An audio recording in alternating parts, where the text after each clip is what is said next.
안녕하세요. 법률사무소 강물의 이지영 변호사입니다.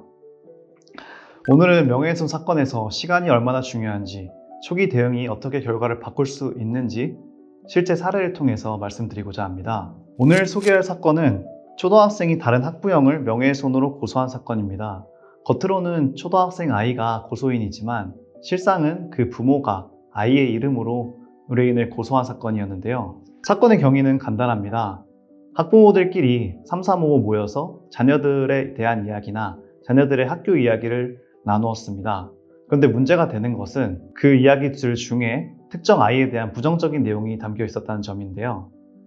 학부모들끼리 사이가 좋을 때는 문제가 전혀 되지 않았지만 그 후에 사이가 틀어지자 다른 학부모들이 저희 의뢰인과 함께 나눈 이야기를 그 아이의 부모한테 가서 전달을 한 겁니다.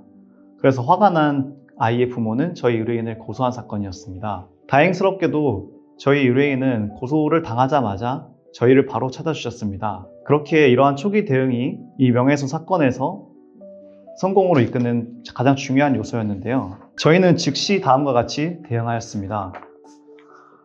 첫째로 고소 내용 중 의뢰인이 실제로 하지 않은 말들을 명확하게 분류했습니다. 의뢰인이 하지 않은 발언들, 그리고 증거가 부족한 부분들은 전부 배척했습니다. 두 번째로 실제로 나눈 대화에서는 그 맥락을 정확히 설명하며 명예훼손의 고의가 없음을 항변했습니다. 저희는 변호인 의견서를 통해서 세 가지 핵심 논리를 전개했습니다. 첫 번째, 명예훼손의 고의가 없었다는 점입니다. 저희 의뢰인은 자녀의 안전을 걱정하는 학부모로서 같은 반 학부모들과 의견을 교환한 것일 뿐 특정 학생의 명예를 훼손할 의도가 전혀 없었습니다. 대법원 판례에 따르면 명예훼손죄가 성립하려면 정파 가능성에 대한 인식과 함께 그 위험을 용인하는 내심의 의사가 있어야 합니다. 의뢰인은 친한 학부모들과 개별적으로 대화를 했을 뿐 불특정 다수에게 전파될 것을 예상하거나 용인했다고 보기 어렵습니다. 두 번째로 허위 사실이라는 인식이 없었다는 점입니다. 의뢰인이 언급한 내용들은 다른 학부모들로부터 전해 들은 것이거나 실제로 학교에서 있었던 일에 대한 것이었습니다. 관련 증거들을 보면 다른 학부모가 자녀들로부터 들은 내용을 의뢰인에게 전달된 것이 확인되었습니다. 세 번째, 비방할 목적이 없었다는 점입니다. 이것은 학부모로서 자녀들의 안전한 학교 생활을 위한 정당한 관심사에 대한 의견 교환이었지 특정인을 비방할 의도가 전혀 없었습니다. 이러한 점들을 강조한 결과 그 결과 어떻게 되었을까요? 예상하셨겠지만 저희의 주장을 받아들여 경찰은 불송치, 혐의 없음 처분을 하였습니다. 명예훼손에서 초기 대응이 중요한 이유는 이미 사실관계가 확정이 되면 그걸 뒤집을 수가 없기 때문입니다.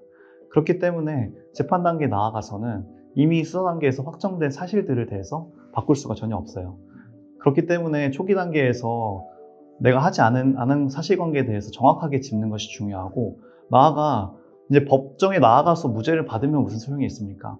개인의 평판은 다 땅에 떨어졌는데요. 그렇기 때문에 법정에서 무죄를 받아도 괜찮지만 하루라도 빠르게 수사기관에서 이걸 종결짓고 개인의 평판과 신용을 회복하는 것이 일상생활 회복에 더 중요하기 때문입니다. 만약 의뢰인께서 시간을 끌거나 혼자 대응하려고 했다면 고소 사실이 기정사실화되고 사실관계는 더 복잡하게 얽혔을 것입니다. 하지만 신속하게 변호사를 선임하고 체계적으로 대응한 결과 경찰 단계에서 깔끔하게 사건을 마무리할 수 있었습니다.